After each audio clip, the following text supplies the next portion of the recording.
예, 안녕하세요. 서울에서의 여러분.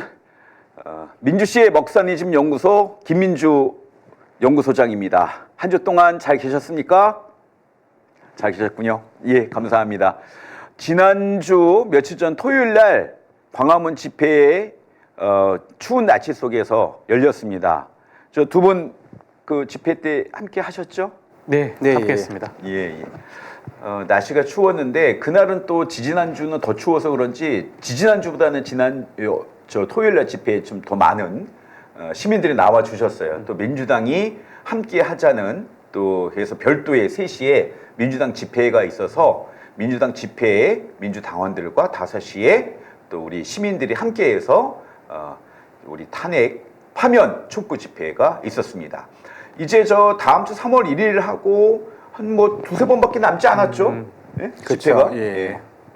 그래서 최선을 다해서 토요일마다 우리 광화문에서 함께 만나 뵐 것을 좀 약속해 주시면 감사하겠습니다. 자, 오늘 또 이야기할 게 많아요. 예, 그래서 첫 주제부터 빨리 넘어가도록 하겠습니다. 화면 주시죠. 네, 드디어 뒤집어졌습니다. 갤럽 정당 지지도 조사에서 민주당이 40%, 국민의힘이 34%, 여기가 조국 당까지 포함이 안 된 거예요. 예. 그래서 지금 보면은 중도층에서 갤럽 조사에 의하면 중도층에서 국민의힘이 5%가 빠졌고 저희 민주당이 2%가 올라서 드디어 역전됐습니다. 예, 역전됐습니다. 자, 어떻게 보셨습니까? 이제 국민들이 감정적인 어떤 여러 가지 격동이 좀 있었던 것 같고요. 뭐 분리적이라든지 뭐 이런 문제, 기본적인 생각들이 어느 정도 정리가 되는 시기를 거쳐서 이제 탄핵 심판이 이제 얼마 남지 않았지 않습니까? 마음을 어느 정도 정리를 하신 것 같습니다.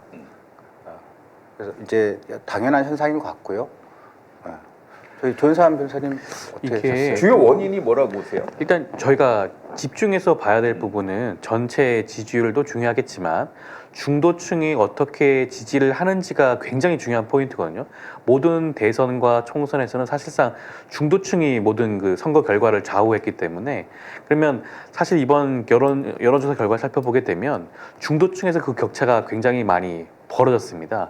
그 의미가 사실 지금까지 중도층은 물론 우파도 있고 좌파도 있겠죠. 보수도 있고 진보도 있겠지만 좀 경향성이 있겠지만 지금까지 국민의힘한테 좀 기다려봤던 것 같아요. 국민의힘이 그래도 어떻게 입장을 취하는가 지켜봤던 것 같은데 국민의힘이 지금 뭐 하고 있었습니까? 뭐 이번에 비상계엄 이후에 계속해서 윤석열을 옹호하고 탄핵에 대해서 뭐 반대하고 그다음에 본인의 잘못은 전혀 인정하지고 뉘우치지도 않고 그다음에 최근에 있었던 무슨 서부지법 폭동 사태라든가 각종 그런 공격적인 그런 사태에 대해서 뭐 옹호하거나 지지하거나 이런 스탠스를 취하니까 중도층이 더 이상 국민의힘을 믿지 못하는 게 아닌가? 더 이상은 국민의힘을 믿고 차기 정부에 대한 지지를 철회하는 것이 맞지 않나? 라는 생각들을 이제 하시는 것 같아요. 이게 어떻게 보면 당연한 결과고요. 이것이 앞으로 계속해서 이어질 가능성이 높지 않을까라는 생각이 듭니다.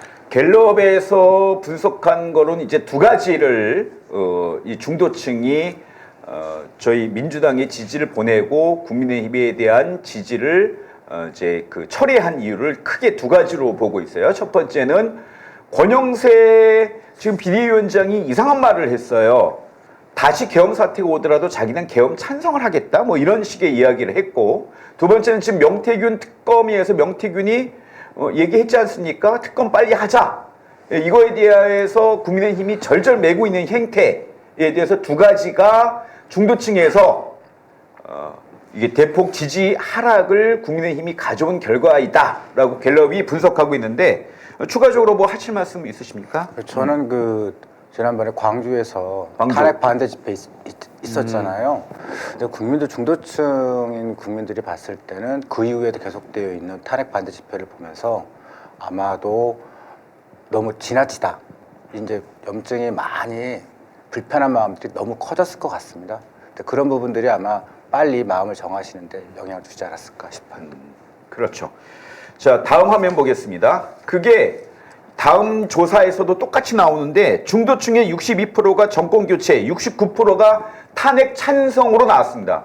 이거는 지지난주 갤럽 조사에 대비해서 큰 폭으로 오른 거예요. 이것이 이제 어떻게 보면은 아까 조윤삼 연구원이 얘기한 대로 탄핵을 찬성하고 정권 교체를 할 수밖에 없다. 이것이 이제 선택이 얼마 안 남았다. 이제 현재의 파면 선고가 얼마 안 남은 시점에서 굉장히 의미 있는 것이다. 그 다음에 이제 최근에 국민의힘과 일부 아스팔트 구구들이 보인 행태들에 대해서 염증을 느낀 것이 아닌가. 저는 이렇게 생각하고 있습니다. 예, 뭐 여기에 대해서 혹시 하실 말씀 있으십니까? 예, 편하게 얘기하시죠. 지금 그 중도층의 경우에 쏠림 현상이 이제 앞으로 가면 갈수록 많이 발생하지 않을까라는 생각이 드는데, 저는 국민의힘 지도부가 굉장히 오판을 했다는 생각이 드는 것이 강성 지지층, 콘크리트 보수 지지층을 너무나 신경을 많이 쓰다 보니까 중도층을 스스로 놓친 것 같아요. 그다음에 추가적으로 최근에 이재명 대표가 저기 그 국민의힘 쪽에서야 우클릭이라고 비난하긴 하지만 중도로서의 외연 확장을 위해서 여러 가지 노력들을 하고 있지 않습니까? 저는 그것도 이번 여론조사 결과에 영향을 미친 게 아닌가 생각이 듭니다. 저도 같은 생각인데요. 그러니까 지금 중도층이 국민들이 바라는 가장 싫어하는 것은 뭐냐면 혼란이에요. 너무 장기화되고 있지 않습니까? 또 안정감을 주는 어떤 정치 세력이 경제와 민생 빨리 드러나기를 바랬는데 다행히도 저희 민주당 이재명 당대표님께서 그 경제와 안보에 대해서는 보수를 해도 괜찮다. 실용이 더 중요하다. 이런 취지의 주장을 하시는 게 국민들에게 상당히 듣고 싶었던, 또 바라고 싶었던 그런 얘기들이 아니었을까 싶습니다. 저는 좀 이따가 이야기하겠지만 이재명 대표의 민주당의 정체성, 중도 정당이라고 이야기한 것도 중도층의 마음을 돌린 원인이 아닐까. 그래서 아마 다음 주 갤럽 조사도 지금같이 역전된 현상이 계속 유지될 것이라고 저는 바라보고 있습니다. 예, 근데 재밌는 게 있어요. 이렇게 지지율 역전되고 하는데 이상한 기사들이 계속 나오고 있습니다. 다음 화면 보시죠. 이상한 기사들. 제가 이거를 완전히 오늘 깨트리고 싶어서 준비했는데 34% 1위지만 박스권에 갇힌 이재명 지지율. 아니 무슨 박스권이 이렇게 많은지 모르겠어요. 뭔만 하면은 이재명 박스권에 갇혔다 하는데 정말 이재명 대표가 박스권에 갇혔는지 제가 정확하게 데이터를 보면서 아니다라는 말씀을 드리겠습니다. 다음 화면 보시죠. 이게 갤럽 원본 조사 원본을 보면은요, 그 갤럽 들어가셔갖고 쭉 보시면은 매주 조사된 지지도 추이가 나옵니다. 이게 화면이 좀 작아서 안 보이실 수 있는데 갤럽 홈페이지 들어가서 다운 받으실 수 있어요. 그거 보시면 알겠지만 이재명 대표의 지지율은요, 오히려 12월 셋째 주 37%를 제외하고는 12월 첫째 주 30%가 안 됐어요. 갤럽 지지도에서. 오히려 1월 들어가면서 30%를 뚫었고 꾸준하게 32, 31, 31, 34로 꾸준하게 상승 중입니다. 박스권에 갇히지 않았어요. 굉장히 상승 중이고 이재명 대표 지지율은 20%대에서 내란 사태 이후 30%대로 올라가서 상승세를 그리고 있는데 무슨 박스권입니까? 이거는 엄청난 보수 언론과 기존 기성 언론들의 플레이입니다. 저는 이렇게 보고 있습니다. 어떻게 보십니까? 예. 아니 데이터는 거짓말하지 않잖아요. 조사는. 일단 기본적으로 34%라는 게 엄청나게 높은 수치인 엄청나게 게 높은 거죠. 다른 후보들과 그 후보자군과 비교를 하게 되면 너무나 압도적인 숫자잖아요. 그렇다고 한다면 이건 박스권이 아니라 압도적인 선두다라고 표현하는 게 더욱더 맞을 수 있는데 이걸 지금 보수 언론을 중심으로 해서 박스권이라는 표현 쓰는 것 자체가 여전히 이재명 대표에 대한 프레임을 씌우기 위해서 아직까지도 노력하고 있구나라는 생각이 들 수밖에 없을 것 같습니다.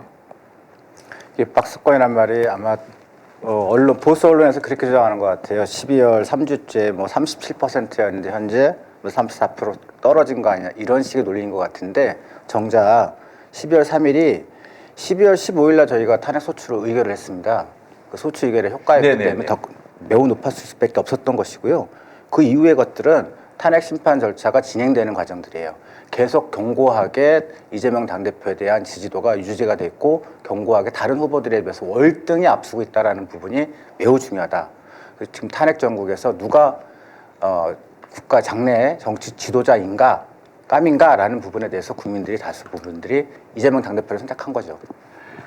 그래서 정말 이것이 정말 박스권인지 제가 보려고 자료 하나 갖고 왔는데 지난번 대선, 지지난 대선에 우리 문재인 대통령이 비슷한 시점에 탄핵 이후에 여야 주요 대선 후보의 지지율이 어땠는지 제가 표 하나 갖고 왔어요. 이것도 역시 갤럽 조사를 근간으로 했는데 한번 다음 화면 보여주시죠. 자, 보세요. 이게 탄핵 전국에서 그때 당시 2017년도 2월 1주차 주요 대선 후보의 지지율입니다. 문재인 32, 안희정 10, 이재명 7, 황교안 9, 반기문 8, 안철수 7, 유승민 3이에요. 25년 1월 4주차입니다. 이재명 31, 조국 2, 김문수 11 나왔네요. 한동훈 5. 그런데 그때 문재인 대통령에 대해서 박스권이라고 한 적이 없었어요. 거의 대세라고 그랬어요. 대세. 그래서 뭐라고 그랬죠? 어대문? 뭐 이런 말까지 있었던 걸로 전 기억을 합니다. 도대체 왜 이재명에 대해서만 이렇게 이상한 프레임을 씌우는지 당최 모르겠습니다. 박스권 아닙니다. 오히려 압도적 1등입니다. 1등 달리고 있는데 계속 박스권이라고 하면 이거 뭐라고 해야 되는지 제가 지금 이해를 못하겠어요. 예. 아니, 보수 언론에서 1등한 그 야당 지도자들에게 하는 말이 박스권 아닙니까? 할 말이 없으니까 박스권이라는 프레임을 씌우는 것이죠. 그렇죠. 지금 이재명 대표 입장에서는 물론 31% 우리 성에 차진 않습니다. 더 높은 지지율을 나오는 게 온당하다는 생각이 들지만 그렇다고 하더라도 모든 다른 후보들과 비교했을 때 너무나 앞서다오고 압도적이기 때문에 이 부분에 있어서만큼은 저는 그렇게까지 걱정할 필요는 전혀 없다. 일단 민주당 대통령 후보로 선출되고 난 다음 다시 한번 여론조사 결과를 지켜보게 된다면 이 숫자와 전혀 다른 숫자가 나오지 않을까라는 생각이 듭니다. 이게 설날 연휴 전에 조사한 거거든요. 설날 연휴 지나서 지난주 갤럽 보면 34로 더 올라갔잖아요. 이재명 대표의 지지율은 상승세지 박스권이 아니다. 제가 이런 말씀 좀 드리고 싶고요. 이걸로 더 이상의 이재명 박스권 지지율, 그다음에 민주당 지지율 정체 이런 프레임 걷어들이셔야 됩니다. 믿지도 마시고 걷어들이시기 바랍니다. 예, 다음은 이제 지난주 가장 핫 이슈였던 민주당은 중도 정당이 맞느냐 틀리냐 이 논쟁에 대해서 좀 이야기해 보도록 하겠습니다. 다음 화면 보시겠습니다. 이거 저 이재명 대표 페이스북에서 갖고 왔습니다. 좌파 우파 국민은 배고파. 재밌죠? 라임을 잘 살리신 것 같아요. 예. 근데 국민의 심정을 너무 잘 표현하신 그 글 같아요. 너무 마음을 딱 잡아내신. 예, 맞습니다. 이재명 대표가 원래도 이렇게 좌우 이런 이념보다는 국민과 민생, 실용을 앞서 세우시는 분이시잖아요. 그런 측면에서는 사실 좌우가 중요하지 않지 않습니까? 그런 것을 되게 선명하게 보여주는 게 아닌가라는 생각이 드네요. 이게 저는 이렇게 생각해요. 자동차 운전할 때요. 어느 목적지를 설정하고 내비를 설정하고 운전하잖아요. 좌측 깜빡이만 켜고 갈 수 있습니까? 우측 깜빡이만 켜고 갈 수 있나요? 아니잖아요. 올바른 길을 가기 위해서는 좌측 깜빡이, 우측 깜빡이 다 켜야 되는 거 아닌가요? 그때 상황, 그 길에 맞게끔. 이게 실사구시고 실용주의죠. 이게 정치의 목적입니다. 예. 제가 말씀드리긴 어렵지만 우리 구한말 때 실학이라는 사상이 있었어요. 그때도 우리가 경세치용이나 이용후생 이런 말 했잖아요. 오늘 라디오 보니까 박성준 의원도 비슷한 말을 하는데 이게 마찬가지입니다. 우리가 실사구시 실용주의라는 건요, 기본적으로 국민을 위하고 백성을 위하는 그것이 맞는 정도의 정치다. 이렇게 좀 말씀드리고 싶어요. 예. 하실 말씀 있으신가요? 예. 특별히 없으면 다음 화면 보시겠습니다. 이재명 민주당은 중도 정당, 보수의 책임을 민주당이 책임져야. 제가 이거를 좀 드리는데요. 제가 이런 말씀 드리고 싶어요. 정당 역사, 민주당의 역사를 한번 제대로 공부한 사람은 민주당은 기본적으로 중도 정당이에요. 제가 민주당 30년 가까이 했는데 민주당은 중도 보수 정당이기 때문에 저는 지지를 해왔습니다. 무슨 말이냐? 우리나라 정당은 한국 전쟁 때 이후에 만들어졌잖아요. 한국 전쟁 치르면서 좌파 정당이 우리나라에 설립될 수 있나요? 없습니다. 예, 북한 공산주의하고 싸운 그 상흔이 남았기 때문에 기본적으로 우리나라의 정당은 보수 정당으로부터 시작된 거예요. 그런데 극우적 파시즘을 그대로 따르는 일제가 파시즘을 했잖아요. 파시즘의 전통을 받은 우파 정당들이 그대로 득세했기 때문에 우리는 중도, 일반 민생을 살리기 위해서 중도적 정책을 취하다 보니까 걔네들이 보기에는 좌측의 정당이었던 거죠. 예. 안 그렇습니까? 예. 정당 적사를 공부하면은 전 기본적으로 우리 민주당은 중도 정당이었기 때문에 원래 한 번도 저희 정당은 중도가 아닌 적이 없었다. 이런 말씀을 좀 드리고 싶습니다. 지금까지 우리나라 정당 역사에서 제대로 된 보수 정당이라는 정당이 존재하지 않았지 않습니까? 그렇기 때문에 맞서 말씀하신 것처럼 민주당이라는 것은 진보뿐만 아니라 이념의 스펙트럼을 본다고 한다면 진보뿐만 아니라 중도, 보수까지 아우를 수밖에 없는 그런 현실적인 상황이 분명히 있었죠. 그리고 시대적 상황상 그 당시 민주당의 경우에는 민주주의까지 책임을 져야 되는 상황 아니었습니까? 그때는 독재 국가였잖아요. 군사 독재 시절을 이겨내면서 민주당은 이념적으로는 굉장히 폭넓은 스펙트럼을 가질 수밖에 없었다라는 생각도 듭니다. 네, 맞습니다. 예, 뭐 지령. 예, 다음 화면 보시죠. 제가 이거 얘기하는데 흔히들 또 이재명 대표가 갑자기 대선 앞두고 없던 이야기를 가지고 왔다. 아니면 이재명 대표가 급작스럽게 이야기한다. 철학적 고민이 없다. 이런 얘기 하는데 안 그래요. 이미 지난 대선 때 2021년도 2월 달에 이야기하고 경기도 지사 시절, 성남시장 시절부터 끊임없이 현장 위주, 민생 위주의 정책을 피면서 스스로가 체득한 것입니다.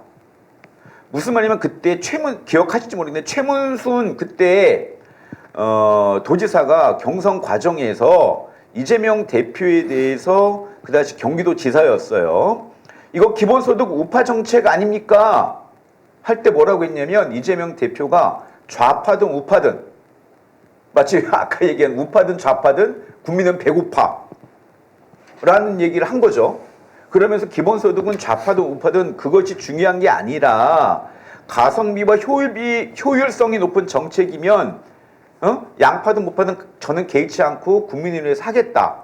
그러면서 우측 화면에 보시면 이미 기본사회에 대한 철학을 이야기하고 있습니다. 4차 산업혁명이 가져올 일자리 소멸과 저성장을 방지하고 국민의 경제적 기본권과 지속성장 담보. 예, 이 얘기입니다. 이게 얼마 전에 이재명 대표가 그 국회 교섭단체 연설에서 기본사회로 가기 위한 성장과 회복이란 연설에서도 비슷한 내용들이 똑같이 있습니다. 기본사회에 대한 철학, 기본소득에 대한 좌파든 우파든 상관없이 국민을 위해서 실용주의 정책을 취하겠다. 이게 어떻게 갑자기 나온 정책이고 갑자기 대선을 앞둔 표를 갖고 오기 위한 가벼운 정책이겠습니까? 이건 국민의힘과 그다음에 기본사회나 아니면 중도 정당이라는 걸 비판하는 사람들이 귀담아 들어야 될 대목입니다. 예. 그러니까 실용주의자라고 하는 분들한테 중요한 건요. 주어져 있는 과제예요. 해결해야 될 과제가 무엇이냐에 따라서 그 해결을 할 수단이 바뀌는 겁니다. 어떤 수단을 선택했을 때 가장 잘 해결할 수 있느냐. 근데 지금 저희 국가에 지금 주어져 있는 과제들은 기존에 있었던 과제들하고 좀 달리 여러 가지 특징이 있죠. 여기에 맞는 정책을 선택을 하신 게 아닌가 싶습니다. 저 우측에 보면 이게 기본사회의 내용 아닙니까? 그렇죠. 그렇죠. 기본소득과 기본사회에 대해서 많은 분들이 오해하시는 게 제가 매번 기회 될 때마다 말씀을 드렸지만 이것이 무슨 포퓰리즘, 좌파 이런 사상에 근거한 정책이 아니냐라는 비판들을 많이 하시는데요. 전혀 그렇지가 않습니다. 이것은 민생을 생각하는 정책이라고 봐야 되는 것이고요. 그렇기 때문에 이것을 복지 개념으로 접근하는 것이 아니라 기본적인 경제적 기본권의 개념으로 접근을 하고 있는 겁니다. 그렇기 때문에 지금 나와 있는 각종 복지 혜택에 대해서 이것을 뭐 이렇게 재정립하거나 건드리거나 그런 게 전혀 아니에요. 경제적 기본권으로서 우리 모든 국민에게 혜택이 돌아갈 수 있는 방향을 제시하는 거고요. 또 하나 중요한 거는 좌파 만약에 이것이 포퓰리즘이고 좌파에서 뭐 주장하는 그런 이론이라고 한다면 서구에서 이것을 받아들이지 않았겠죠. 근데 기본소득의 실험을 하고 있는 나라는 캐나다와 같은 나라, 그리고 미국에 있는 개별주, 개별시 같은 곳에서 기본소득 실험을 계속해서 반복적으로 하고 있습니다. 아니, 미국이라는 나라가 어떤 나라입니까? 자본주의, 대표적인 자본주의 국가잖아요. 그런 나라에서조차도 4차 산업혁명을 맞아서 이런 실험을 계속하고 있는 겁니다. 그렇기 때문에 이재명 대표가 주장하는 기본소득과 기본사회 정책은 단지 좌파, 진보 이런 틀 안에서만 생각할 수 있는 그런 정책은 아니다라는 말씀을 드리고 싶습니다. 그러면은 저 이재명 대표가 얘기하는 이 기본소득으로 시작했지만 결국 4차 산업혁명이 다가올 여파들에 대해서 일자리 소멸과 저성장에 대해서 기본사회에 대한 개념을 이때부터도 본인이 가지고 왔다는 거잖아요. 그렇죠. 어떻게 보면 그 전 세계 지도자들 중에 이재명 대표처럼 이렇게 사실상 대통령 대선 주자급에 있는 정치인 중에 이렇게까지 빨리 기본소득에 대한 개념을 받아들인 정치인이 있을까 싶을 정도죠. 굉장히 빨리 앞선 정책을 받아들인 게 아닌가 싶고, 이거 나중에 만약에 시간이 흘러서 이 시점을 되돌려 본다고 한다면 아마 이재명 대표가 이렇게 빨리 기본소득과 기본사회를 주장한 것이 얼마나 우리 사회에 큰 도움이 되었나라는 생각을 하지 않을까라는 생각도 듭니다. 맞습니다.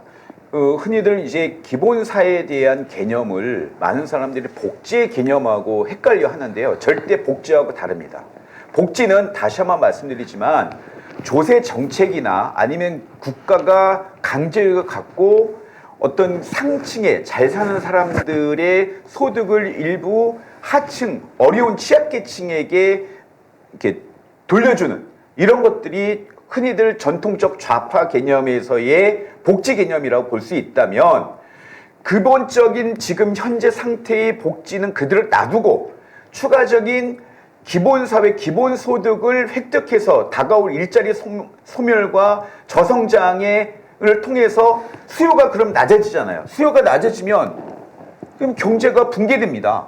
기본적 수요를 확보하기 위한 고전적 경제학에서의 기본을 가지고 오는 뭐 우파 성격도 일부 포함된 경제정책 아니면은 사회정책이라고 저는 봐야 된다고 보는 거예요. 그래서 좌파 우파든 중요한 게 아니라 막말로 정파다, 정도로 가는 국민 배고파다. 이거는 이재명 대표가 정확하게 핵심을 설명한 것이다. 이렇게 말씀드리겠습니다.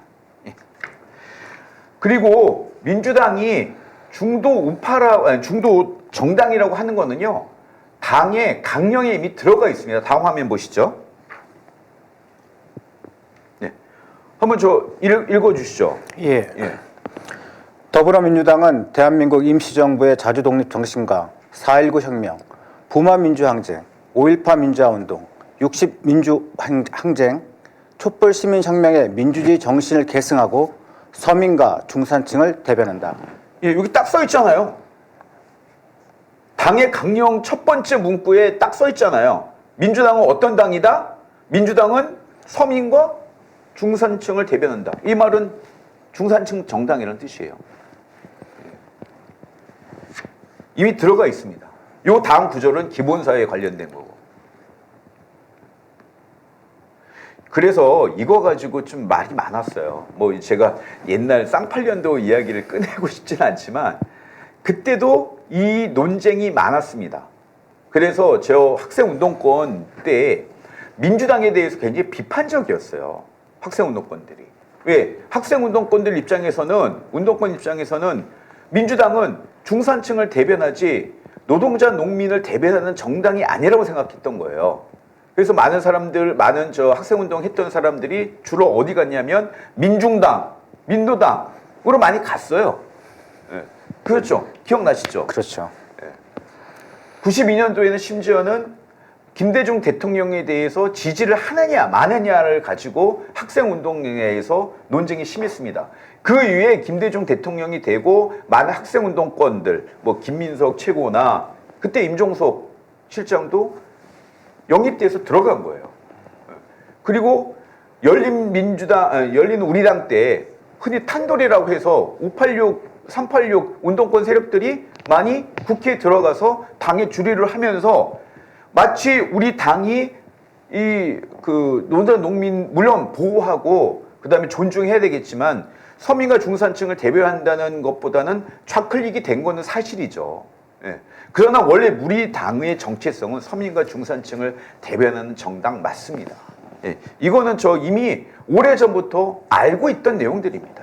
그렇죠. 민주당이 좌파의 방파제 역할을 해줬다면 저 현재 국힘당 그 전신들은 보면 현재 그 독재 세력의 어떻게 보면 방파제 역할을 해줬던 거죠. 그래서 민주당이 갖고 있는 위상이라고 하는 것이 주류가 되기 위해서는 중도를 장악을 해야 되고 그 중도에서 방파제 역할을 해줘야만 되고 어느 쪽을 바라보고 개방적이냐, 어느 쪽을 더 포용적으로 할 수 있느냐 이걸 좀 봐주셨으면 좋겠습니다.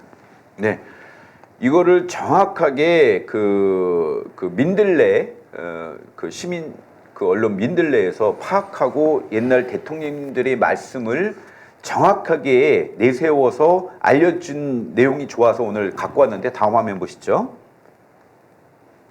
예, 한번 저 읽어주시죠.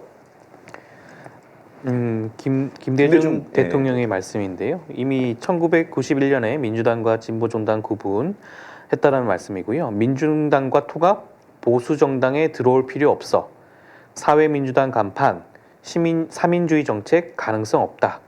중산층과 서민의 이익 위한 중도 우파 표방했다라고. 이게 김대중 대통령님이 사실은 우리 민주당의 기틀과 철학을 만드신 분이시잖아요.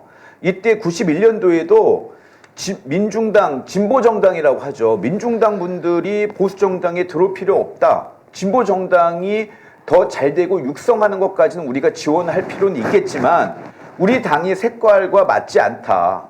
예? 그리고 3인당이라고 해서 유럽 형태의 3인당 간판도 3인주의 정책 민주당하고는 가능성이 없다. 중산층과 서민의 이익을 위한 중도와 중도 우파를 표방하는 것이 그때 김대중 대통령께서 우리 민주당의 정체성으로 확립하려고 했던 내용들입니다.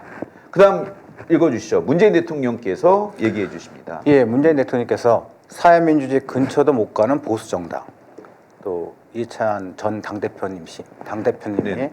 개혁 세력이지만 진보 아니고 중도 우파, 권영길 신자유주의 민노당 대표였었죠. 예. 절대 진보될 수 없어. 이게 무슨 말이냐면 문재인 대통령이 그 지난 대선 때 기자들한테 질문받습니다. 민주당은 그러면은 당 정체성이 무엇입니까? 할 때 본인이 이야기한 유럽에 있어서 봤을 때는 우리는 유럽의 보수 당과 유사하다라는 말씀을 하셨어요, 이미. 그다음에 그 이해찬 대표도 개혁 세력이지만 진보 아니고 우리는 중도 우파의 성격이 강하다라는 이야기를 했습니다. 지금 무슨 말이냐면 유럽의 정당들은 계층의 중심으로 정당이 짜여져 있죠. 그러나 우리는 정당의 역사가 그럴 수가 없었습니다. 민주주의가 87년도 그 개혁 때 비로소 민주주의 개념이 민주정당에 들어가면서 우리는 대중정당을 표방했습니다.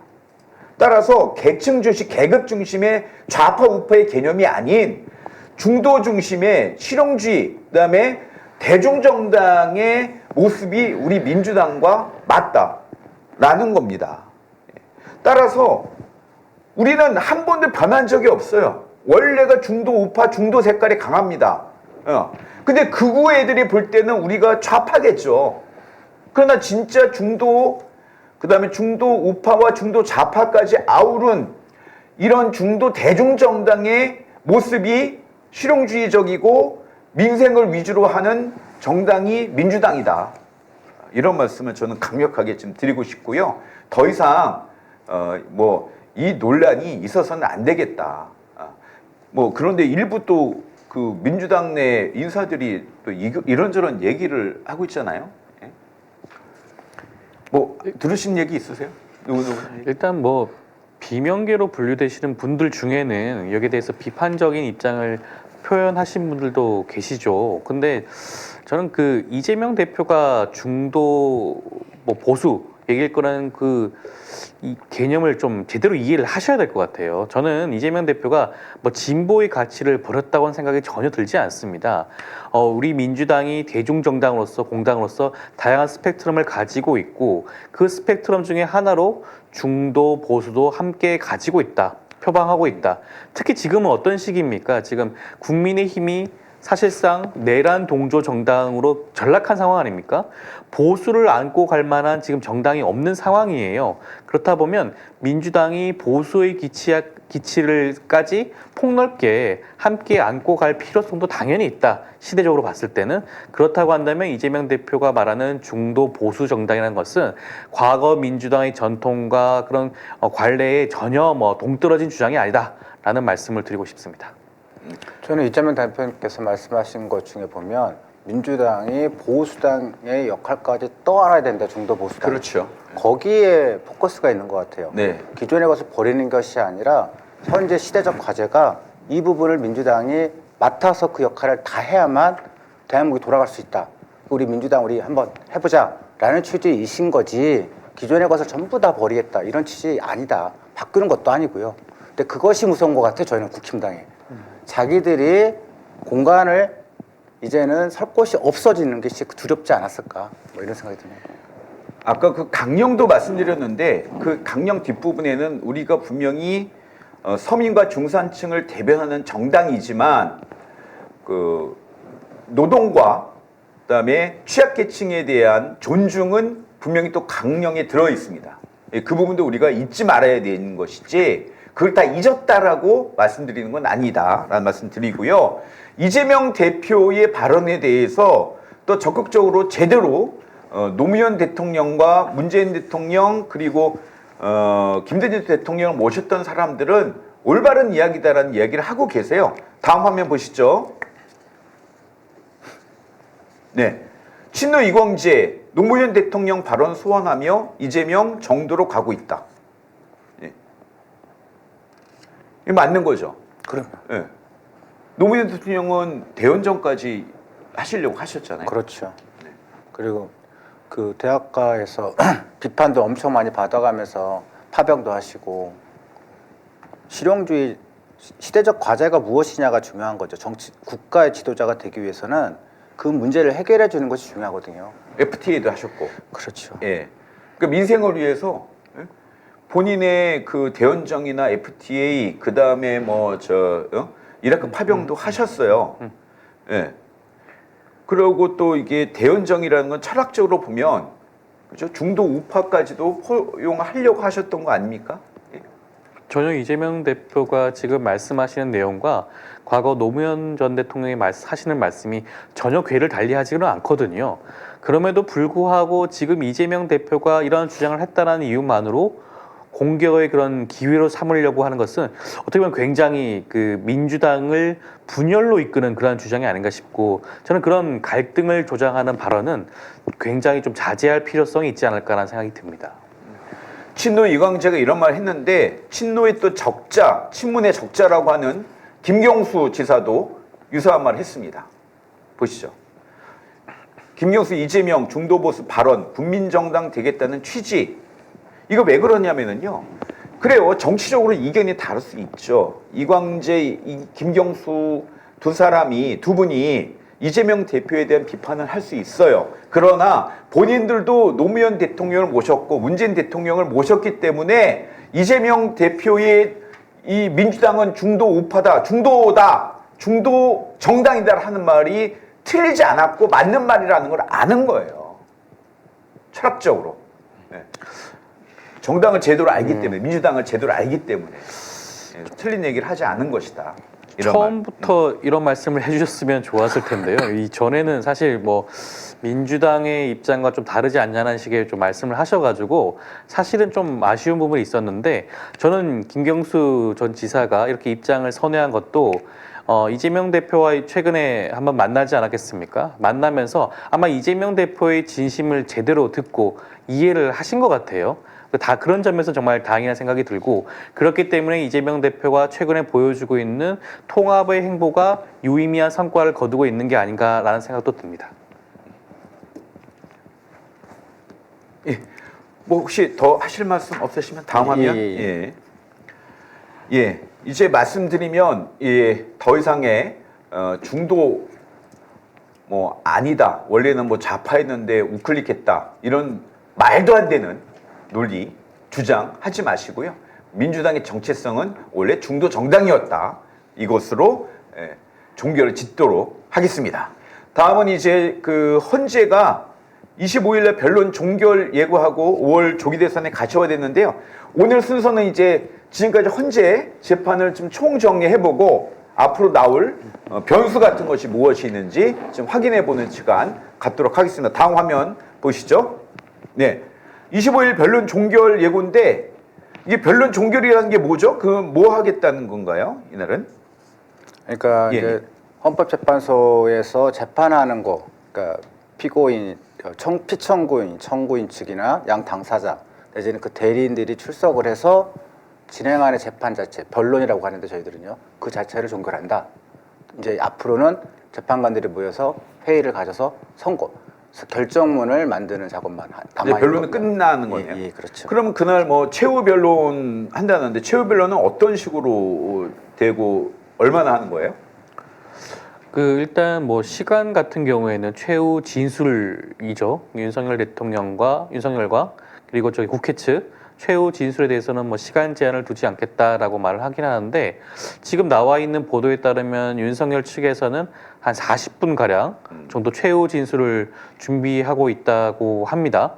어떤 내용이 담길지는 살펴봐야겠지만 그 최후 진술을 가지고 헌법재판관이 최종적인 결론을 내린다고 하기에는 좀 무리가 있습니다. 현실적으로 이미 헌법재판관 8분은 마음의 결정을 이미 했을 거예요.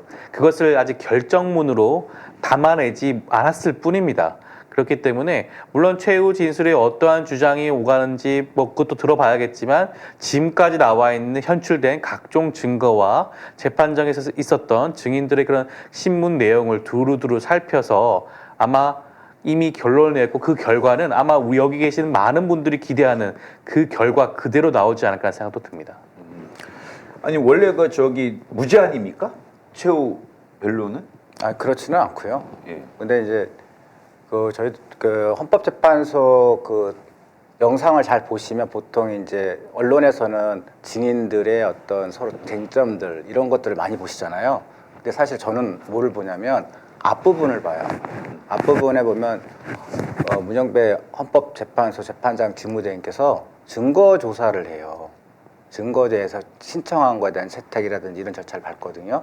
여기에 많은 것들이 있고 마지막 날도 사실은 저희 9차 변론할 때도 청구인 쪽 주장을 했었고 10차 변론할 때도 피청구인 쪽 주장을 어느 정도 했었는데 그래서 아마 제 생각에는 최후 변론이라고 하지만 11차에서도 마찬가지로 서면 추가 증거 조사가 있습니다.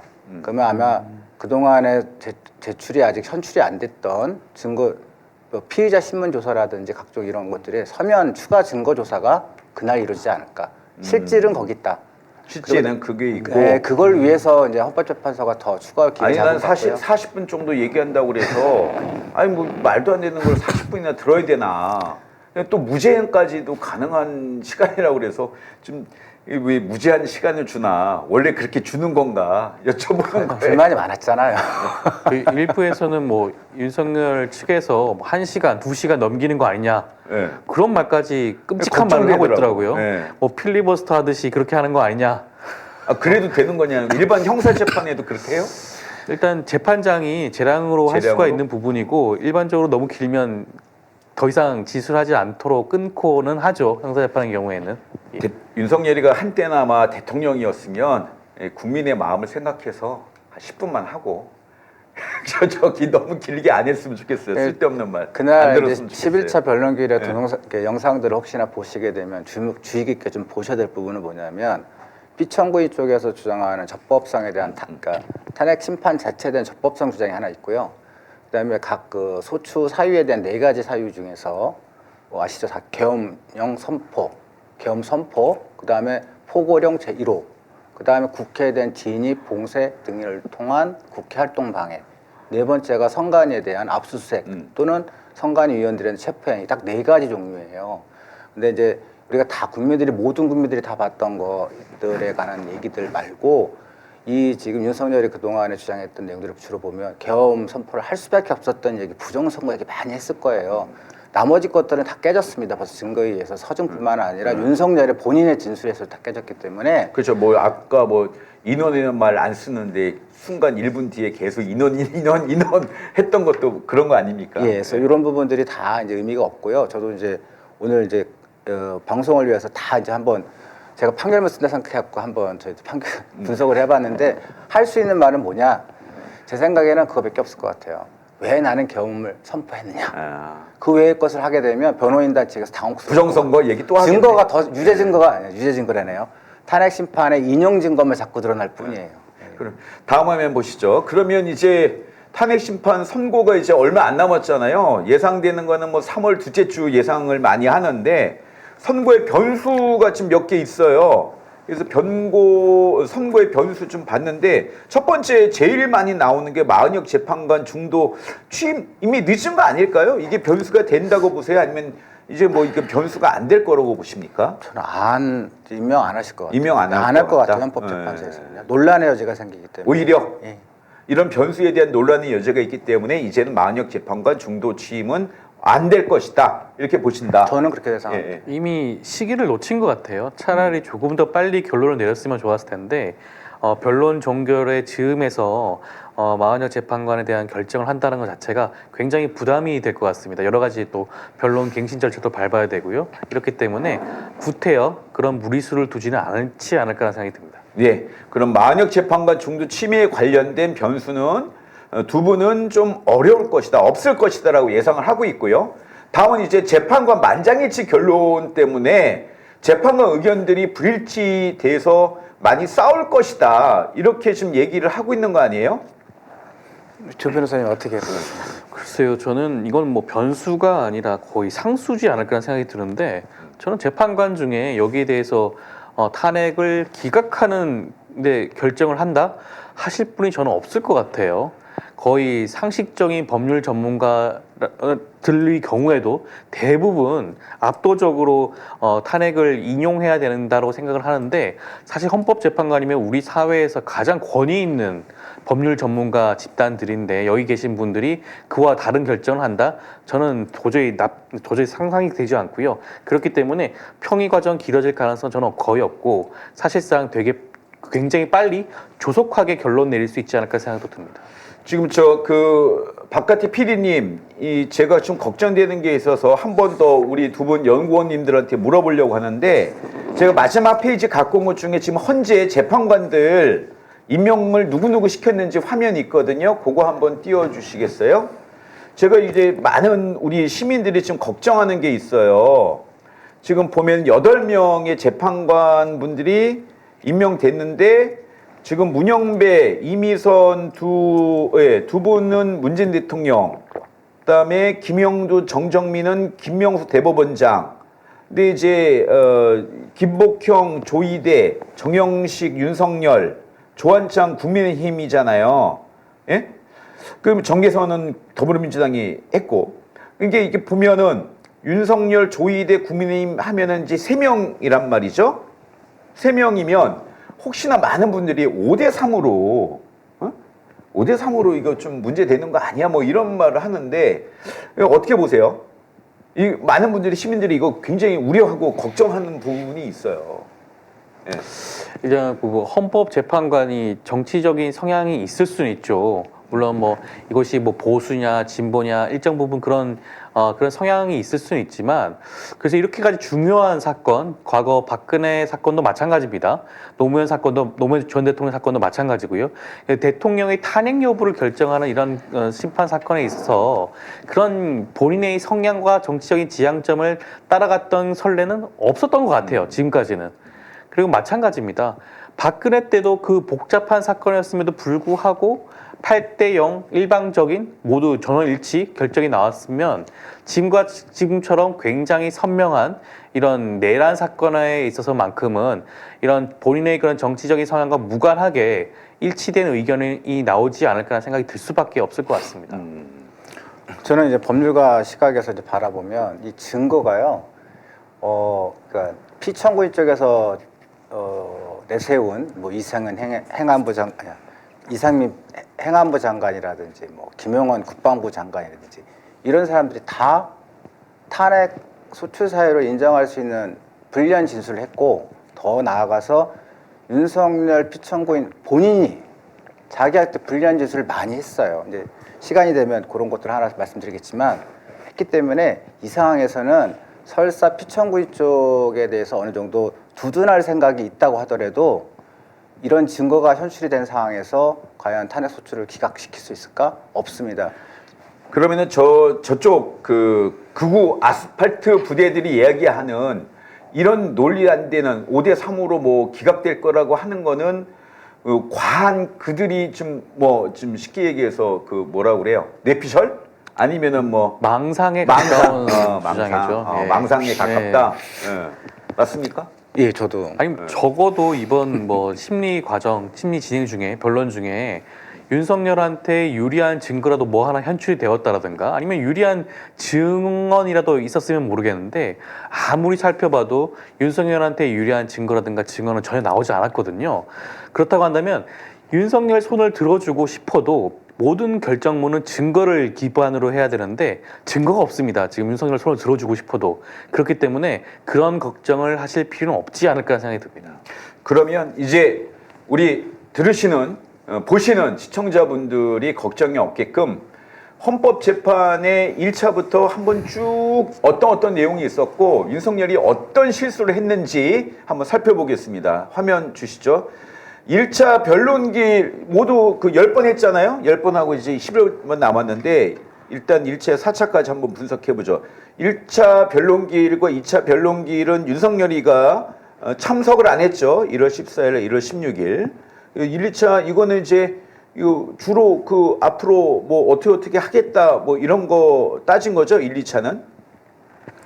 아니, 1, 2차, 1차 변론 준비하신 거는 변론 준비길이 아니라 네. 바로 바로 재판이 했습니까? 진행된 네. 변론길 진행하신 거예요, 저거는. 그때 뭐 있었습니까? 별도 증인신문은 없었고 1차 때는 서면 제출과 절차적 피청구인 논의 윤석열이 중심. 불출석해서 4분 만에 뭐 종결됐고요. 2차 때가 아마 1월 16일이죠. 그럼 네. 1월 15일 날 아마 체포됐죠? 아니, 1월 15일이 제 기억으로는 그쵸. 수사처에 체포가 됐어요. 네. 그래서 이제 상황이 우측이 되니까 이날 어떻게 했냐면 이제 신변 변호인단 안전. 쪽에서 스카이델리 기사를 인용하면서 부정선거를 주장한 날이에요. 이날이. 1월 16일. 체포당하니까 이제 15일. 예, 그런 날이고요. 그때 김용현하고 홍장원 여인영 왔었는데 증인 채택했고 불출석했지만 변론은 예정대로 진행됐고요. 1월 21일부터 이제 그 윤석열이 나오기 시작한 거 아닌가요? 그렇죠. 그죠? 그게 이제 1월 20일 날 19일이죠. 서울 서부지방법원 점거 폭동이 있으니까 좀 용기가 났는지 일단 출석을 했죠. 근데 이때부터 이제 허측거리가. 변호인단에 이제 돌이킬 수 없는 이제 패착이 엉켜버린 이제 시작이 되죠. 그래서부터. 사실 4차 변론기일부터 이제 증인 신문이 시작이 되었기 때문에 이때부터 어떻게 보면 이 사실관계가 오히려 윤석열한테 불리하게 정리가 되기 시작했다고 4차부터. 할 수가 있죠. 김용현 같은 경우에는 뭐 윤석열 입장에서는 우호 증인이라고 생각을 하고 불렀지만 김용현은 뭐 윤석열이 생각하는 그런 답을 사실상 내어놓지 않았죠. 그때 뭐 국회에 계엄군이 들어갔다는 사실 자체를 스스로 인정을 했고 그 숫자도 인정을 했습니다. 맞습니다. 김용현이가 그때 마치스로 그 윤석열이가 몇십 명이라고 하니까 몇백 명이라고 예. 했던 것 같고요. 그다음에 뭐 저 계엄령 그 포고문도 본인이 써서 대통령한테 제가 받았다. 뭐 이렇게도 그 얘기했던 부분이 거죠. 아마 윤석열 대통령이 깜짝 놀랐을 거예요. 그러니까 변호인단 쪽에서 윤석열 쪽 변호인단에서 빠져나갈 구멍은 하나밖에 없어요. 계엄 선포 행위는 그렇다 치더라도 포고령이 문제였거든요, 실제로는. 그렇죠. 이 포고령과 관련해서 국회의 권한을 침해하는 부분들, 이런 부분들에 관한 문건 작성에 대통령 관여하지 않았다고 주장하고 싶었을 텐데 4차 때 김용현이가 얘기해버렸죠. 얘기를 해버렸어요. 대통령의 지침에 따라 자신 작성했다. 맞습니다. 거기서 끝. 예, 거기서 결정적인 증거가 나온 거죠. 다음 이제 화면 보시면 5차부터 8차까지 있는데 이때 이제 5차가 2월 4일 날 이준우 그래서 이거를 갖다가 본인이 대통령한테 유리한 진술을 한 것처럼 보이지만 그렇지 않았습니다. 이준우가 자기만 빠져나가려고 계엄령 선포의 국회 진입 계획의 실행에 대해서 자기는 그냥 시키는 대로 했다. 이런 식으로 발언을 했어요. 기억나시죠? 예. 그리고 이날 여인영 전 국군 방첩사령관이 조준호 경찰청장과 전화 통해서 특정 인물의 이름 담긴 명단을 전달을 했다. 이 5차 때. 관련된 명단 얘기가 나와요. 5차 때 나왔죠. 그렇죠. 5차 때 나왔죠. 그 다음에 윤석열이 아주 결정적인 어떤 패착을 뒀는데 스스로 불리한 진술을 했는데 뭐냐면 선거관리위원회 병력 투입과 관련해서 내가 김용현 전 국방부 장관에 지시했다. 이 얘기를 한 거예요. 그러니까 아까 말한 소추 사유 4개 중에서 선관위 4번째 사유와 관련해서 대통령의 연관성이 문제가 되는데 변호인단이 이걸 막아야 되는 입장이었을 텐데 윤석열 스스로 자기가 군병력 보내라고 내가 지시했다. 깜짝 놀랐어요. 그 이유는 변론으로 하고 네네. 이게 컸죠. 헌재가 이제 헌법기관이잖아요. 헌법기관에 군대를 보내서 이거를 침탈했다는 걸 자기가 스스로 명령했다는 것을 인정해버린 꼴이 됐죠. 그렇죠. 예. 이게 저 5차 예, 그렇죠. 나왔던 거고 6차 때는 곽종근 전 육군 특전사 사령관이 나왔고 군에 대한 지시 내용과 군 대응에 대한 증언을 했는데 이때 이제 이때부터 갑자기 대통령이 곽종원하고 홍장원이가 저기 공작당했다. 심지어 이런 말을 했던 것 같은데. 음주 뭐 했다. 그랬던 것 같아요. 그리고 또 여기 이상한 김현태가 울고불고 하다가 갑자기 돌변해 갖고 증인으로 출석해서 뭐 이야기했다. 뭐 이게 좀 나오는데 이거 혹시 기억나는 뭐 일이 있었을까요? 이때? 그때 사실 곽종근 사령관의 경우에는 그게 문제되지 않았습니까? 인원, 요원, 사람인지 뭐 주체가 누군지 목적은 뭔지에 대한 여러 가지 얘기가 나왔었고 맞아요. 그때 그 유명한 인원 그래서 뭐 저기 윤석열 측에서는 그 부분을 계속 물고 늘어지고 싶었겠죠. 그런데 그 당시 살펴보게 되면 김영두 재판관이 그거를 깔끔하게 정리를 합니다. 이 모든 사건에 대해서. 그리고 사실 그 정확한 워딩 자체에 뭐 인원이든 요원이든 그게 중요한 게 전혀 아니었어요. 사실은 그 당시 의결 종족수가 채워지지 않았다는 단어 문장이 중요했고요. 그다음에 끌어내라는 이 문장이 중요했던 겁니다. 중간에 있는 인원이든 요원이든 상관이 없었던 게 그 당시에 국회 내에 있는 사람은 저기 국회의원들밖에 없었거든요. 그렇다면 맞습니다. 누가 보더라도 국회의원을 끌어내라는 거죠. 의결 종족수가 채워지지 않았다는 말도 있으니까. 그 부분이 아마 이번 6차 변론 기일 때 정리가 되었던 부분입니다. 제가 좀 다 기억나는데 7차 변론은 제가 기억이 잘 안 나는데 혹시 정리하신 거 있어요? 예. 이 7차 변론의 이제 핵심 히어로는 제가 봤을 때는 언론의 주목을 잘 못 언제였죠? 2월 11일? 정확한 날짜는 2월 11일. 예. 맞습니다. 이날의 히어로는 이상민 행안부 장관이에요. 왜냐하면 지금 저희가 4가지 소추 사유 중에 국회에 진입해서 봉쇄해서 국회 활동을 방해했다라는 어떤 주장을 소추 사유가 있는데 여기 핵심 그럼 소추 계엄 해제에 관련된 활동을 방해하고자 하는 것을 입증할 수 있는 가장 좋은 사례가 뭐였냐면 단전단수였어요. 근데 그렇죠. 이렇게 얘기를 해요. 그러면 과연 윤석열 피청구인 여기 관여했을까? 이게 핵심이 있었을 텐데 이렇게 얘기합니다. 대통령실에서 계엄 선포를 만류하기 위해 이거 중요하지 않아요. 대통령실에서 1, 2분 머물며 단전 단수 등의 내용이 적힌 쪽지를 몇 장 보았다. 대못을 박은 거예요. 이상민이. 윤석열의 핵심, 가장 국회 진입에 대한 계엄 해제 표결을 방해하기 위해서 이렇게 보냈다라는 것이 이 이상민의 증언에 의해서 대못이 박혔어요. 또 이날 또 이제 부정선거 관련해서 백종욱 전 국정원 3차장 그 선관위 서버 합동 점검했던 그다음에 김영민 중앙선관위 사무총장 등이 나와서 중요한 거는 국정원 3차장 국정원의 정보를 가지고 부정선거 음모론이 막 제시됐었는데 이날 또 대못을 박지요. 국정원 3차장이 이날 서버 점검을 일부 진행한 거는 선관위가 부정한 게 아니고 국정원 인력이 부족했기 때문이다. 1. 두 번째 제일 중요한 거 이날 우리 부정선거 관련에 대해서는 전혀 조사하지 않았다. 이 얘기 뒤집어서 얘기하면 윤석열 대통령이라든지 무슨 그 행정부에서 이 지금 선관위에 관해서 부정선거에 관해서 감사를 하거나 조사한 적은 없다. 다만 서버 보안 시스템 점검 미약한 점이 있는지를 조사한 것이다. 그 부정선거론이 다 소설이에요, 그러니까. 유튜브 말 듣고 한 거죠, 뭐. 예. 그래서 이게 그때 7차 때 국정원하고 중앙선관위가 확실하게 못을 박았죠. 부정선거 아닌데. 그랬더니 안 믿어. 야, 이 부정선거 믿은 사람들은 이렇게까지 얘기했는데도 안 믿더라고요. 예. 8차 혹시 기억나시는 거 있으세요? 그때 조지호 경찰청장을 원래 부르려고 했는데 조지호 경찰청장이 암 걸린 투병으로 거절을 해서 결국 10차에 나온 거잖아요. 예. 조지호 경찰청장의 경우는 원래 8차 때 부르려고 했었죠. 당초에는 저기 국회 측에서 네. 신청한 증인이긴 했는데 사실은 뭐 그 국회 측에서도 투병 중이잖아요. 혈액암 투병 중이고 하니까 철회를 할 생각까지 있었다고 하는데 네. 윤석열 측에서 오히려 난리 났어요. 증인으로 신청하고 싶다. 그래서 네, 난리 사실 났었어요. 윤석열 측 증인으로 나오게 된 겁니다. 맞습니다. 조지호 청장이. 그래서 네.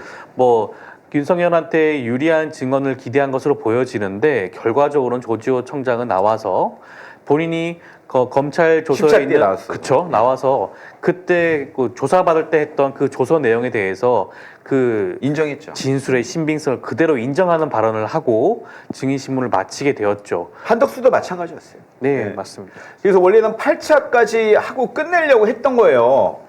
다음 화면 보시죠. 예. 그래서 이제 끝내려고 했었죠. 그런데 이제 이때 뭐 그 윤석열 쪽에서 뭐 헌재가 뭐 미비하게 자기들이 원하는 한독수하고 조지호 불러주지도 않았고 뭐 제대로 기회를 주지 않는다 뭐 난리를 쳤던 거 아니에요? 예? 그렇죠. 그래서 헌재가 9하고 10을 추가 변론기를 잡은 거 아닙니까? 예. 그래서 9차는 완전 쇼가 거의 재밌었잖아요. 예? 그렇죠. 조지호 경찰청장 왔다가 갔잖아. 바람 쐬러 나왔다가 갔잖아요. 9차 때. 예? 왜? 뻔히 그 알고 있었는데도 그냥 바람 쐬러 나왔다가 갔잖아요. 이날은 저 원래 증인도 없었고 예? 의견을 설명하는 날이라는 거 뻔히 알았는데 그냥 제가 보기에는 심심해서 나왔다 간 것 같아요. 예. 잠깐 저희 예, 저희 예. 9차 하고 있는데 8차 때 재밌는 일이 예, 있었어요. 예, 얘기 좀 해주시죠. 피청구이 쪽에서 자기들 그러니까 피청구인날 하면 윤석열 쪽에서. 쪽에서 신청한 증인들이 그러니까 윤석열 우호 증인들이죠. 증인들이 나왔는데 여기서도 대못을 받고 갔어요. 그리고 그날 윤석열이 정말 큰 충격? 미스샷을 미스샷? 날렸죠. 스스로 범행을 자기라는 거. 어떤 얘기를 하냐면 윤석열이 스스로가 그 국회 경비 관련해서 경찰 지원 요청한 거 뭐 관련된 얘기를 하다가 김 전 장관이 그림 그려가며 경력 배치를 설명했고 국회 경내에 배치할 군인 숫자가 너무 적어서 외곽에 배치하자.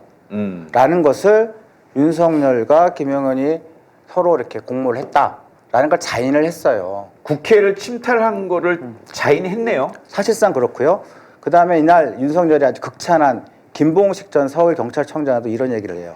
본인은 이제 거짓말을 하다 보니까 이걸 놓치고 있는 건데 아마 헌법재판관님들은 이걸 잡아냈을 거예요.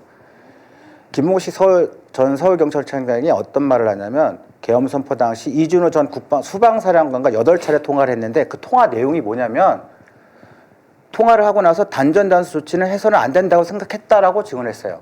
이 얘기인즉슨 뭐냐면 김봉식과 이준호 두 분이 대화 중에 단전단수 조치에 관련된 얘기를 했다라는 거예요.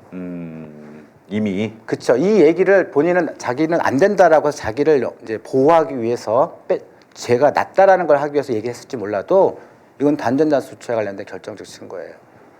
왜냐하면 윤석열 측 우호적인이 이런 지원을 했기 때문에. 그래서 구차는 서로의 그 최종 그 절차와 내용을 지금까지 된 상황을 정리해서 의견을 설명했고 10차는 그냥 사실 의미가 없을 것 같은데 윤석열 쪽에서 요구를 하도 하니까 한덕수하고 조지호를 불렀어요. 지금 큰 기대를 한 거죠. 근데 한덕수하고 조지호가 완전히 빅엿을 날렸죠. 예.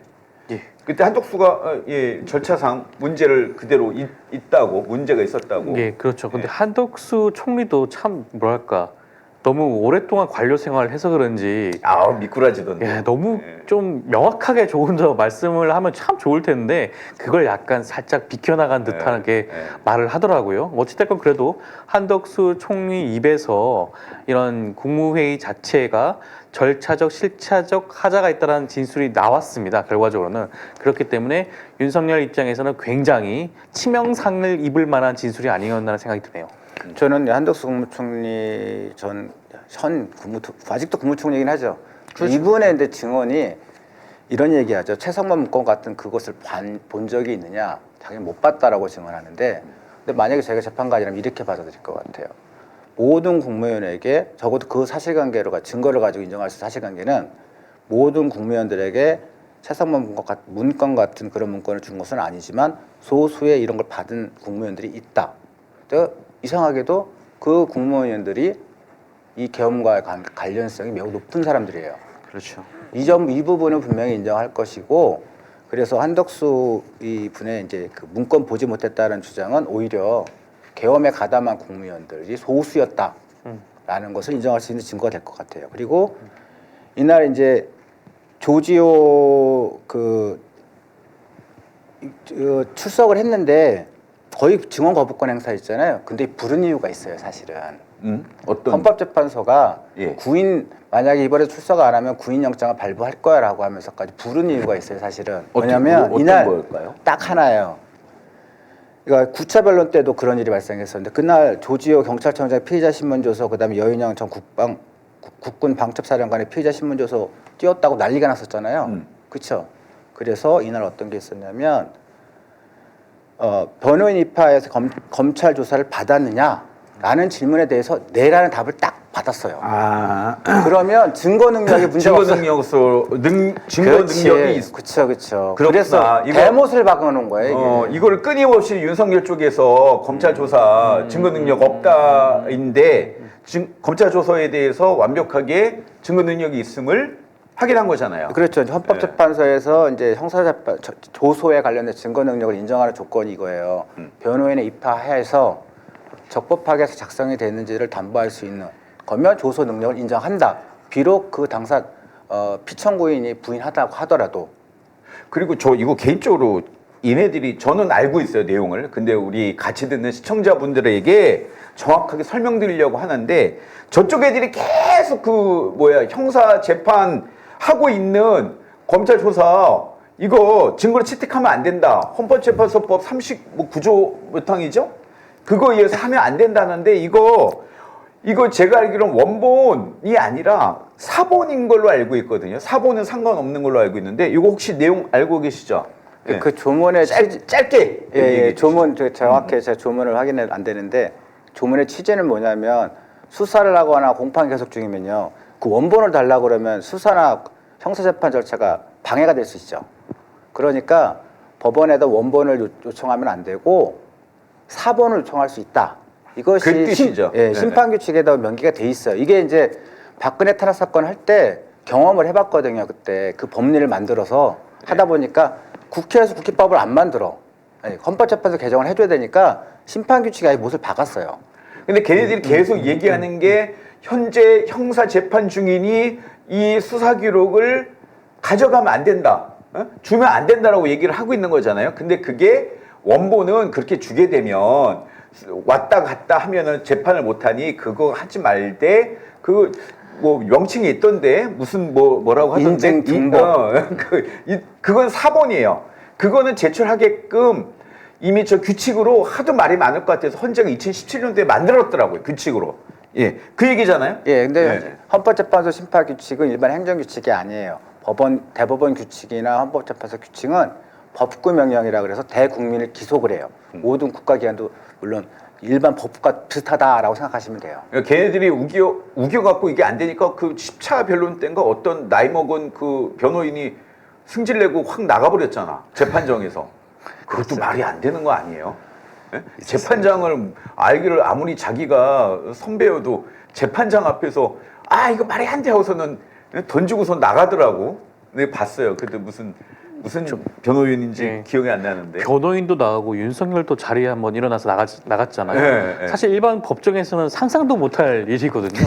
피청구인이자 피고인 신분에 있는 사람이 네. 재판장의 그런 허락 없이 자리에서 일어나서 퇴장한다? 그 우긴 조항이 그거예요. 응? 그리고요, 제가 제일 너무 황당했던 게 뭐냐면 이번 재판이 너무 편파적이고 잘못 진행되고 있다고 주장을 하는데 그거 보고 기가 차는 게 첫 번째, 당사자가 본인이 출석을 했으면 헌법재판관들이 언제든지 신문할 수 있어야 된다라고 하는 게 박근혜 탄핵 심판 사건 때 결정된 거예요. 근데 저희들이 이번 사건 할 때 그 헌법재판관들이 윤석열 피청구인한테 직권 신문한 적도 있지만 그렇지 않은 경우도 많고 본인의 의견을 진술할 수 있는 기회를 수없이 부여했어. 그다음에 또 하나 출석했으면 계속 앉아 있어야지.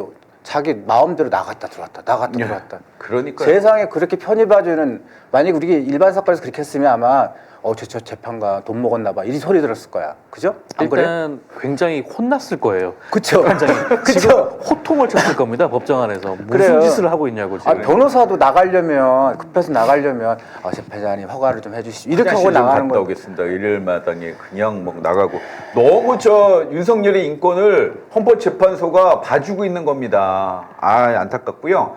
이렇게 저 헌법재판 그 변론기를 쭉 한번 돌켜봤고 이제 25일날 마지막 그 최후 변론 끝나고 평의가 한 몇 번 정도 일어날 것 같아요? 6번? 조윤선 변호사님 6번? 8번? 저는 그렇게까지 많이 있을 것 같지는 않은데요. 평의 자체가 반복된다는 것 자체는 재판관들 간에 약간 의견이 약간 일치되지 않는 부분이 좀 남아 있다라는 그런 의미일 수도 있으니까 그런 측면에서 평의는 저는 그렇게까지 많이 있을 것 같지 않습니다. 이 평의는 공개되지 않죠. 비공개죠. 네, 비공개입니다. 대신에 이제 그 평의가 이제 중요한 거는 마지막 평의를 이게 이거 마지막 평이다. 네. 그럼 마지막 평의하는 날 결정이 선고가 되거든요. 근데 마지막 평이다라는 말을 안 해줘요. 이게 선고문은 기억 안 나세요? 주심이 있습니까? 그 마지막 하면 주심이 합의가 다 하고 아니요. 다 같이 다 모여서. 같이 모였었습니다. 예, 쉽게 말하면 쟁점 사유가 몇 개느냐. 그 다음에 박근혜 노무현 대통령 때는 약간 좀 다른 게 그때는 탄핵 심판 관련된 법리가 잠깐 정립이 안 돼 있었을 때고 박근혜 대통령 했을 때 경험이 쌓였으니까. 그렇죠. 네. 예. 그다음에 박근혜 대통령 그 탄핵 심판 사건 때는 8번 평이었어요. 제가 한번 쉬어봤어요. 판결 결정문을 보고 쟁점이 몇 개인가. 한 7, 8개 되더라고요. 쟁점별로 할 가능성이 있다. 그래서 쟁점별로 이번에 뭐 쟁점 별로 없는 거 아니에요? 그러니까 아까 그래서 제가 말씀드리는 거예요. 탄핵 소추가 4개인데 선관위에 다시 2개가 있더라고요. 추가로 다 한다고 했는데 실제로 청구를 소추를 추가했는지는 모르겠어요. 근데 기본적으로 4개인데 4개. 예. 4개가 소추사유가 2개 정도 더하면 6번 정도 하겠네. 그럴 수 있습니다. 그래서 예. 제가 생각하기에는 저희가 그리고 한번 그 각각 기일이 끝나고 나면 재판관 회의를 했어요. 계속. 근데 그렇죠. 주로 그게 뭐였냐면 피청구인 측에서 증거 능력이 어떠니 뭐 이게 막 재판관 기피 신청이 어떠니 공정성 관련된 거거든요. 그렇기 때문에 그 부분들에 관한 것이 다 정리가 끝나 있어요. 벌써. 이게 지금 피청구 쪽에서 문제 삼으려고 했던 것들은. 자, 그래서 제 생각에는 5회 내지 6회? 6회. 끝나지 않을까. 그래서 제일 걱정했던 부분은 윤석열 피청구인의 이 탄핵 소추 사유에 관련된 관련성에 관련된 증거가 없으면 그러니까 계엄 선포, 그다음 포고령 1호 여기에 어느 정도 관여됐는지, 그다음에 국회 진입, 선관위 이 관여도에 이 관련된 4가지가 부분이- 핵심이죠. 네. 예. 그래서 이게 다 빼박 증거고. 이거 꼬리 뭐 자르기, 전 국민이 다 봤으니까. 그래서 꼬리 자르기에 관련된 부분이 혹시 증거 이제 주장을 하고 거기에 대한 증거가 없으면 길어질 텐데 네. 아까도 말씀드렸지만 윤석열 본인이 다 인정했어요. 맞아요. 김영이 다 인정했어. 다 인정했어요. 네 이상민이 가지에 다 대해서. 인정했어. 네 가지 다 인정했어요. 그래서 제 생각에는 평의가 5회 내지 6회에서 끝난다. 끝나죠. 예. 다만 걱정인 거는 이제 날짜를 살펴보니까 그 수, 목, 금, 토잖아요. 일요일 날은 안 하시더라고요. 보니까 박근혜 때도. 그럼 월요일이 또 공휴일이잖아요. 그렇죠? 그럼 화요일 날이 며칠이죠? 그럼 3월 4일인가? 3월 4일. 근데 3월 5일 날 하게 되면 60일 이내 선거를 하게 되면 어떻게 되는 거죠? 그러면 30일 이내여서 예. 네, 그러니까 그래서 5월 지금 5일이 뭐 이렇게 될까 봐. 지금 저기 5월 달 연휴 그 헌재 재판관들이 그거까지도 지금 고민하고 있을까 모르겠는데 60일 이내이기 때문에 그 설날 그러니까 저기 5월 연휴 기간에 사전 투표가 낀다는 거예요. 그래서 그것까지도 좀 고민 중이란 말이 있어요. 그래서 제 개인적인 그냥 사견은 예전에 박근혜 그 탄핵 심판할 때 공휴일도 하루 더 나와서 일을 했다고 이정미 헌법재판관님이 그때 얘기하신 기사가 기억이 나거든요. 일부러? 그러면 3월 1일 날 출근하셔서 일을 보고 3월 4일까지는 아마 결정되지 않을까. 아, 빨리 보시네. 매일 했습니다. 그러니까 60일 이내로 해서 그 5월 연휴를 피하자. 그거 좋은 방법이네. 그거 같이 헌재 재판관 분들께서 고민을 해주시면 좋죠. 예? 아니 근데 투표율 장점이 조금이라도. 간단하니까 그렇죠. 사실은. 이게 그 시청자 여러분 그리고 국민 여러분 말씀드릴게요. 왜 국회 침탈하고 그다음에 선관위 침탈하고 포고령, 계엄령 그 국무회의나 계엄령 이유가 이 네 가지가 이렇게 파면의 사유고 엄중하게 물어야 되느냐? 말씀드릴게요. 주위에 하도 이상한 이야기를 하는 분들이 많은데 국회 그까짓 뭐라고 국민의 우리가 뽑은 애들인데 왜 대통령이 함부로 못해? 이런 말을 하는데요. 이건 굉장히 무식한 말입니다. 대한민국은 민주공화국입니다. 민주란 말은 직접 민주주의, 민주주의, 즉 주권이 국민에게 있다는 말이기도 한 성격의 문제입니다. 근데 우리는 공화제를 취하고 있습니다. 공화제라는 거는 국민이 국회의원을 한 명 한 명 권력을 주는 겁니다. 즉 의회주의를 얘기하는 거예요. 이 전통적 역사는 유럽에서 400년 전, 300년 전부터 시작된 왕 절대자와 국민을 대표하는 의회 간의 엄격한 양립, 서로의 권한을 침입하지 못하게 하는 민주주의의 역사와 관련이 있습니다. 그래서 미국이나 유럽은 의회가 굉장히 권력이 센 겁니다. 그래서 절대적으로 의회를 침범하거나 의회를 없애려고 하는 행동은 기본적 민주공화제에서는 있을 수가 없는 행위입니다. 즉 체제 전복 행위입니다. 그래서 이렇게 국회를 침탈하려고 하는 포고령이나 그다음에 국회 침탈하는 장면 자체가 100번 파면해도 남는 빼박 증거라는 이유가 파면될 수밖에 없다는 이유, 내란이라는 이유가 바로 거기인 겁니다. 민주공화국이기 때문에. 예, 이렇게 좀 말씀드리고요. 안내 말씀 하나 드리겠습니다. 다음 화면 보시죠.